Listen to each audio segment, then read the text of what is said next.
None taken.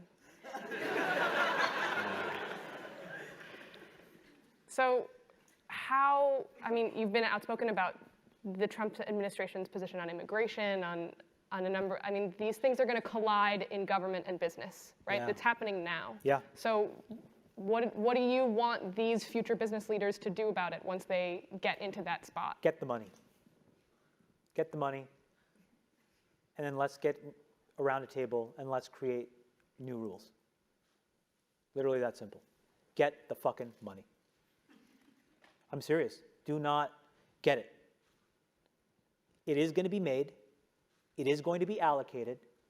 And you have a moral imperative to make sure that if you have a point of view that matters and you want to reflect it, you get it. I'm going to go get it. Other people are going to go get it. And then it will be about a competition of views. And don't wrap yourself in all this liberal kind of bullshit about oh my God, money, blah. No, stop. Here's how the fucking world works, okay? It drives the world for better or for worse. Economic incentives drive entire swaths of populations to behave in very, very predictable, and then when you take it away, unpredictable ways. Ask anybody in your class that's from a developing nation. Ask anybody in your class who has seen that play out from where they're from. So that's what you have to do. You got to go and get it. If you control the capital and you have a point of view, you can now, then the question is, don't be a sellout. Whatever your worldview is, you should be spending time to think about what that is, so that when you control some of these purse strings, you push that view into the world. I will never judge you, and you should not judge me for what that worldview is. But the point is, the more diversity of those views, the more rational actors we have, and the more of a balanced, fair system. That is what diversity really means to me. It doesn't mean let's manage back to a quota. It doesn't mean okay, we need a black guy, a brown guy, we need a few. That's not what it means. This is what it means. Right? There are people in this audience that have probably dealt with the same kind of life that I've dealt with. You have a very unique worldview that matters. And in the absence of capital, you're irrelevant. With capital, you're powerful. And then you decide. In small ways, in medium-sized ways, in large ways, right? It just depends on the scale of capital that you have.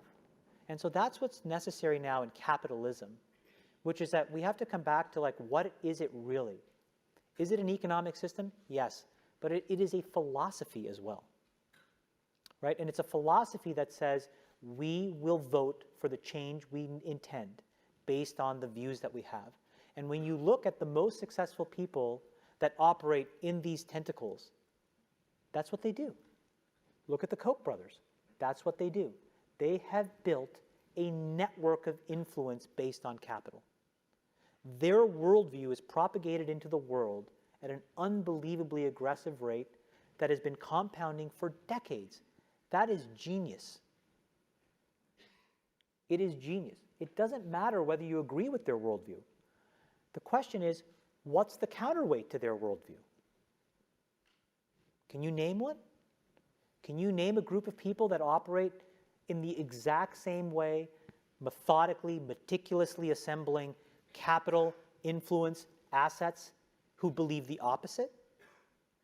Irrespective of what you think of the Kochs, you want both views out in the world, at scale. Well, right now you have this and you don't have this.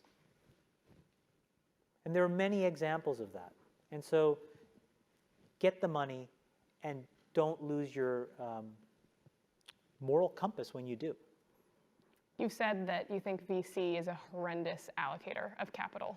So if we need to go get the capital, how do we do it better? Well, we're chipping away. I think other people will copy us. Venture is basically just a bunch of soulless cowards. They're all just kind of, look, they're well-intentioned. But they're well-intentioned, soulless cowards. they have fallen for what everybody else falls for, which you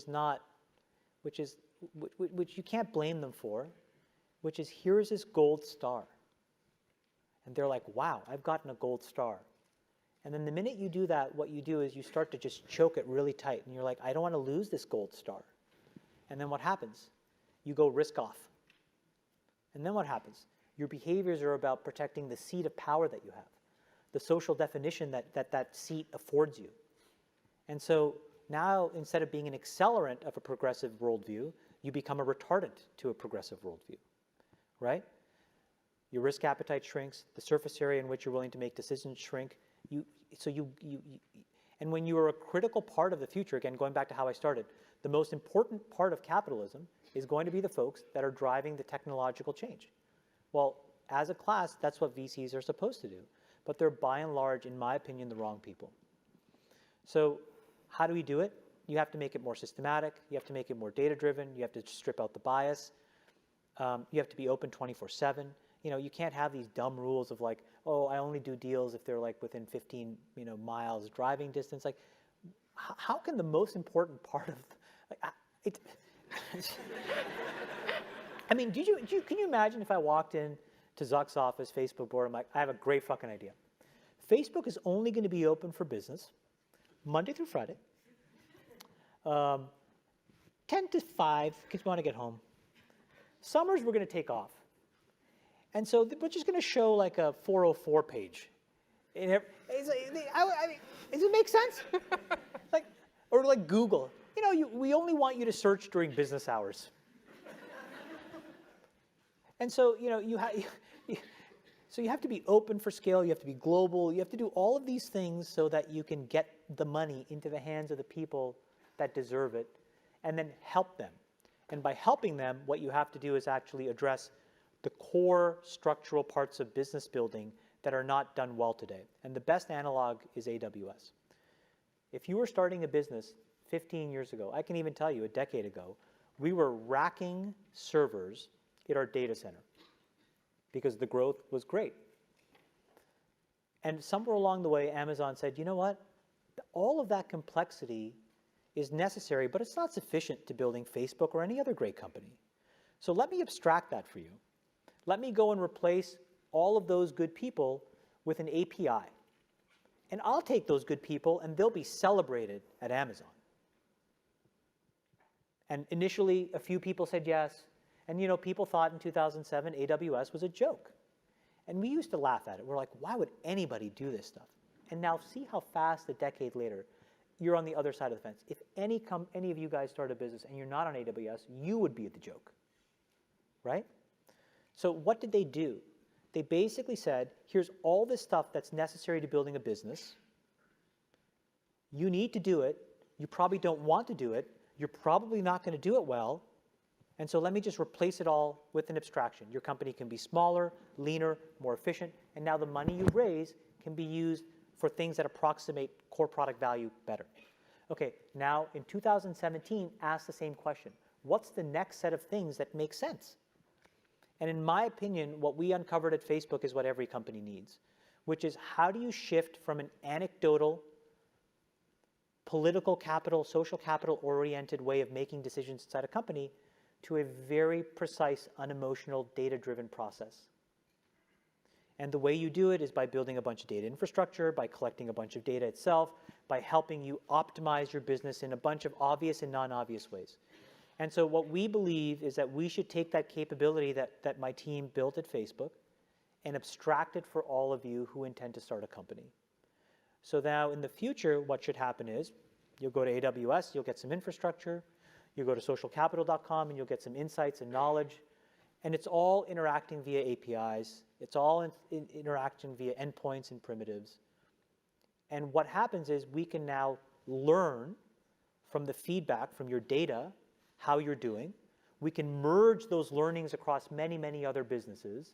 We can find things in some remote part of some company over here and translate that as value for you over here. Wouldn't you want that? Of course you'd want that. What if we could do more efficient customer acquisition? What if we could figure out churn better? So all of these things now are what we are going to bring to the market. systematic capabilities. And I think over time what that does is, again, it moves to a much more progressive view of what capitalism should be. It's not the few that matched a human-driven pattern, but it's more about taking big shots, scaling up the money, being able to support people in structurally predictable ways, and allowing them to build better companies. Those companies, I suspect, will be as profitable, but they'll be smaller, they'll be more efficient, they'll have more revenue per head, all the things that you would want over time, so that instead of having 4 or 5 mega companies, you could have millions and millions and millions of smaller, better run companies. And that's my worldview. And I think if we do that, we achieve our goals, we kind of focus on all of that stuff comes together if we enable that. So what you're seeing from us is that. And it's really upsetting and disconcerting to the established sort of venture classes because it upends how they've defined their value. It's a very classic inventor's dilemma, right? They are like, in my brain is pattern recognition. But we know that that's not true. And the data shows you that that's not true. You know, simple question for all of you guys that love the lore of Silicon Valley. From the 70s, when Microsoft was founded, to now, if you look at all the major companies that have been created, major, say, over 50 billion, over 60 billion, what percentage of the Series A investors overlapped? You did the A of Microsoft and you did the A of Google or you did the A of Uber, right? Like where pattern recognition, again, you know, it's non-numerical, right? It's about like, wow, I like the cut of this guy's jib, you know? Well, the answer is it's less than 2%. So what does that mean? Everybody's bullshitting. That's what it really means, right? If you're in a seat and you have good deal flow and you have precious capital and there's a massive tailwind of technological change, over time you get 1 of the 20 and you look like a genius. That's basically what's happened. And nobody wants to admit that. But that's the fucking truth.